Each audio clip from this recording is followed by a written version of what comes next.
What is up, you guys? So this video is really just about the new Osx 10 and whether it works or not with specifically music production, DAWs and VSTs, because we all partition our drives and use Time Machine to back up our computers, and we have sometimes, in my case, I have an extra old iMac that I still have on Snow Leopard.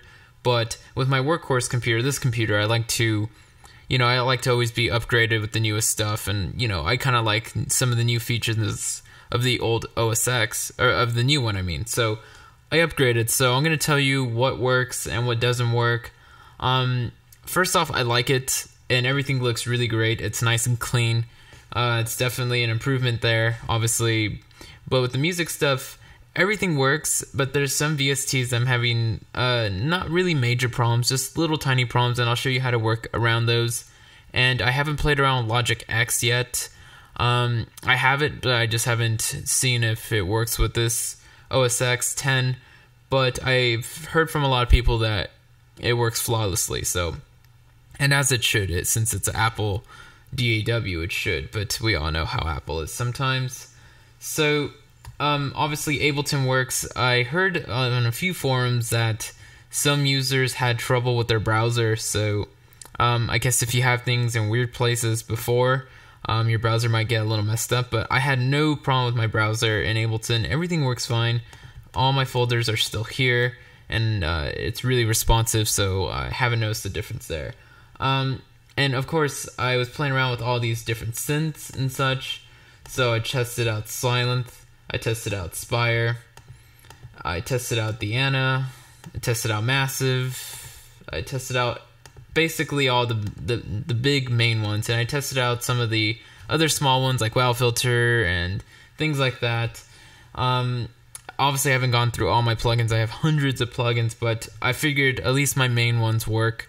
And obviously Ableton runs fine. I did notice when I started this up that my ozone went back to default settings, so I had to just put it back to where it was, which is fine because all I do is just adjust the threshold and little things like that. And also my Brainworks BX Solo also went back to default, so this whole, for some reason everything in this rack went back to default, but it's fine, minor issue. And so one of the problems I had was with Cable Guy plugins. The plugins work fine. It's just that when you close the plugins, you have this window that kind of sticks around, and it's not really an Ableton problem because when I changed sessions, those were still there. So I'm guessing it's just like a weird thing in the plugin that has this screen that still sticks around even after you close it. So let me find a kickstart.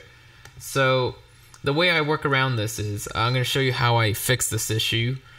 So with plugins I've seen that have this issue, I just go plugin Windows, so that's Option Command P. So press Option Command P when I want to close this window. Perfect. Because if I don't close it that way, when I close it, we're going to have this screen left over, and it doesn't matter if I quit if I go to a new session or whatever, that window will still be there. So your only way to get rid of this at this point is to close Ableton and reopen it. Small little issue, the plugin still works fine, and if I open up another one, it's the same plugin, but you still see this one there, and if I close it again, like that, it's there. So basically with certain plugins, especially with Cable Guys plugins, you just have to press Option Command P to close that plugin, which is actually a really good key command to learn, because I've actually been using it since I found this bug. So yeah, what I would suggest if you run into these, maybe just hide them down. They're absolutely useless, so you can just throw them off the screen. It doesn't matter. When you quit Ableton, it's gone. So things like that, and like I said, it happens with Cable Guy plugins. So, if you also have Volume Shaper 3, the same thing will happen. Oh crap, I accidentally didn't close that one right. But if I close this one down like that, it'll still stick around. So I don't know how to get rid of those. I just suggest you use Option Command P. And other than that, I like the OSX. Safari looks really fucking rad. I really dig the new look of Safari, and it just looks really cool, so I'm really digging that. The new iTunes, I haven't looked at it. In general, the computer right now is still What the fuck? Oh, okay. I was gonna bring up Daisy Disk. So, one of the main reasons why I upgraded to this OSX is because I'm an idiot and I was using Daisy Disk, which is a really, really good kind of like disk utility sort of thing, where you get to see everything in your computer in this really cool way. Let me open it, actually.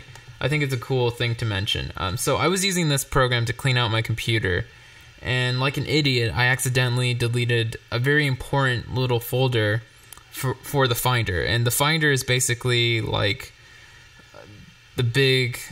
it's like a big part of the operating system. So what would happen is my Finder would crash a lot, and it would be very slow to load up my applications or things like that. So every few seconds I had to force quit the Finder. So that's one of the main reasons why I wanted to install a new OSX to kind of fix that. And it did fix that, so I'm glad it did. I also reinstalled my old operating software to fix that, and it didn't fix it. Which is what everyone was telling me to do, and actually I knew that I was supposed to do that as well. It's only after I've installed this new one that it actually works. So, yeah. Let's see. Okay, so, I'd have to scan this first, but we could do a quick scan. I'll cut forward. So this is a really useful application for cleaning out your computer, because this thing is really useful, but just don't delete anything that you don't know what it is. Only delete the things that you know is a waste of space and things like that. Anyway, let me just go back to the music side of things. So obviously my interface and all my hard drives and some of my hardware still works. So sometimes in the past I've had connectivity issues with connecting Firebolt or Thunderbolt, Firewire and Thunderbolt interfaces after going to a new OSX. Sometimes you just have to wait for the company to release a new firmware or something like that for that OSX, but I didn't have that problem with my interface. I'm using a Universal Audio Apollo, and it still works, so I was really glad there, because if my interface doesn't work, then I'm kind of fucked, because then that's my plugins, for the UA plugin, the UAD plugins I have there on the DSP on the interface, and obviously I use my interface for everything. And also, what I'm recording this video on right now is my screen capture, and that still works great, which was kind of buggy on my old OSX anyway, so I was really nervous about that. I was worried I wouldn't be able to do videos, which is also why I'm doing this video right now, to sort of test that video software. But no, everything works fine. Honestly, it wasn't a very huge upgrade. I mean, it was just adding tiny little new features and kind of little things like that. It comes with a lot of new stuff. So it's free.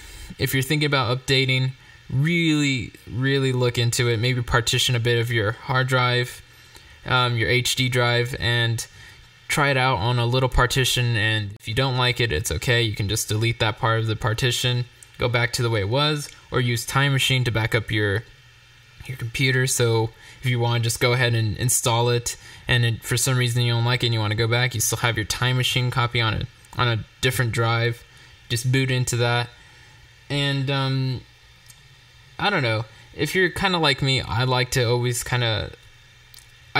beta test things for you guys. So another reason why I upgrade to these things is so that I could tell you guys if it works or not. So I mean, I like to do that. I'm on a few beta test teams for, some DAWs and things like that.